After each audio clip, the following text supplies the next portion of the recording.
LDF സർക്കാർ നടത്തിയ രാജ്യാന്തര കായിക ഉച്ചകോടിയിലും അന്വേഷണത്തിനൊരുങ്ങാൻ പോവുകയാണ് സംസ്ഥാന കായിക വകുപ്പ്. മെസ്സി വിവാദത്തിന് പിന്നാലെ തന്നെ ഈ സ്പോർട്സ് സബ്മിറ്റിൽ കൂടി അന്വേഷണം നടത്തുന്നതിലൂടെ തന്നെ കൂടുതൽ വ്യക്തത വരുമെന്നുള്ളതാണ് കായിക വകുപ്പിൻ്റെ നിലവിലത്തെ നിഗമനം. 2024 തലസ്ഥാനത്ത് നടന്ന ഇൻ്റർനാഷണൽ സ്പോർട്സ് സബ്മിറ്റ് കേരളയ്ക്കായി 3.62 കോടി രൂപയാണ് സർക്കാർ ചിലവിട്ടത്. ഉച്ചകോടിയുടെ മറവിൽ കോടികൾ ധൂർത്തടിച്ചതിനെതിരെ നേരത്തെ തന്നെ വിമർശനമുയരുന്നൊരു പശ്ചാത്തലമായിരുന്നു ഉണ്ടായിരുന്നത്. പരിപാടിയുടെ ഇവന്റ് മാനേജ്മെൻറ്റ്, കാറ്ററിംഗ് കരാറുകൾ ഏൽപ്പിച്ചതുൾപ്പെടെ വിവാദമായി മാറുന്നൊരു സാഹചര്യം ഉണ്ടാവുകയും ചെയ്തിരുന്നു. 3.62 കോടിയാണ് ചിലവായത്. പക്ഷേ വാഗ്ദാനം ചെയ്തത് 4500 കോടിയുടെ നിക്ഷേപവും 10,000 തൊഴിലവസരങ്ങളുമായിരുന്നു. പക്ഷേ ഇതൊന്നും തന്നെ സംസ്ഥാനത്ത് നടപ്പിലായില്ല എന്നുള്ളതാണ് ശ്രദ്ധേയമായിട്ടുള്ള കാര്യമായി പങ്കുവെക്കാൻ കഴിയുന്നത്.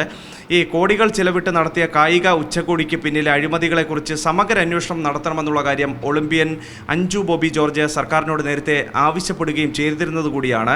ഉച്ചകോടിയുമായി ബന്ധപ്പെട്ട് കായിക വകുപ്പിൽ വേറെയും പരാതികൾ ലഭിക്കുകയും ചെയ്തിട്ടുണ്ട്. 2024 ജനുവരിയിൽ 4 ദിവസം നീണ്ടുനിന്ന ഉച്ചകോടിയിലൂടെ സംസ്ഥാനത്ത് കായിക മേഖലയിൽ 4500 കോടി രൂപയുടെ നിക്ഷേപം ഉറപ്പാക്കി എന്നുള്ളതായിരുന്നു അന്നത്തെ കായിക മന്ത്രി വി അബ്ദുൾ റഹ്മാൻ അവകാശപ്പെട്ടിരുന്നത്. പക്ഷേ 1 രൂപയുടെ നിക്ഷേപവും യാഥാർത്ഥ്യമായില്ലെന്ന് പിന്നീട് വിവരാവകാശ രേഖകളിൽ നിന്ന് വ്യക്തമാവുകയും ചെയ്തിരുന്നു.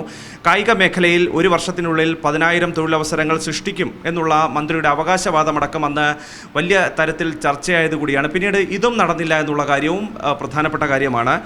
സംസ്ഥാനത്തെ കായിക സമ്പദ് വ്യവസ്ഥ മെച്ചപ്പെടുത്താനെന്ന പേരിൽ സംഘടിപ്പിച്ചിട്ടുള്ള പരിപാടിക്ക് അന്ന് തുടക്കത്തിൽ 88 ലക്ഷം രൂപയുടെ ഭരണാനുമതി LDF സർക്കാർ നൽകുകയും ചെയ്തിരുന്നു. പക്ഷേ 4 ദിവസത്തെ ഉച്ചകോടി പൂർത്തിയായപ്പോഴേക്കും ചിലവ് 3.62 കോടിയിലേക്ക് ഉയർന്നു എന്നത് ഏറ്റവും പ്രധാനപ്പെട്ട ഗൗരവതരമായിട്ടുള്ള കാര്യമാണ്.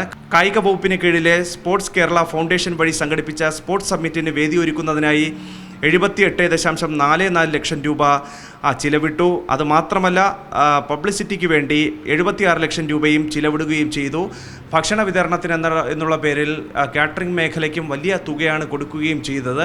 അങ്ങനെ മെസ്സി വിവാദത്തിന് പിന്നാലെ തന്നെ രാജ്യാന്തര കായിക ഉച്ചകോടിയിലേക്ക് കൂടി അന്വേഷണം നീളുമ്പോൾ ഇതിൻ്റെ യഥാർത്ഥ കണ്ണികൾ ആരാണ് എന്നുള്ള കാര്യം കൃത്യമായി മനസ്സിലാക്കാൻ കഴിയും. കൂടുതൽ ക്രമക്കേടും അഴിമതിയും ഇതുമായി ബന്ധപ്പെട്ട് നടന്നിട്ടുണ്ടെങ്കിൽ അവരെയും പിടികൂടാൻ കഴിയുമെന്നുള്ള നിഗമനത്തിലാണ് നിലവിൽ കായിക വകുപ്പുള്ളത്. ഏതായാലും വളരെ കൃത്യമായിട്ടുള്ള സുതാര്യമായിട്ടുള്ള അന്വേഷണം ഇതിൻ്റെ പിന്നിൽ ഉണ്ടാകുമെന്നുള്ള സൂചനകളാണ് കായിക വകുപ്പ് വൃത്തങ്ങളിൽ നിന്ന് പുറത്തുവരികയും ചെയ്തിട്ടുള്ളത്.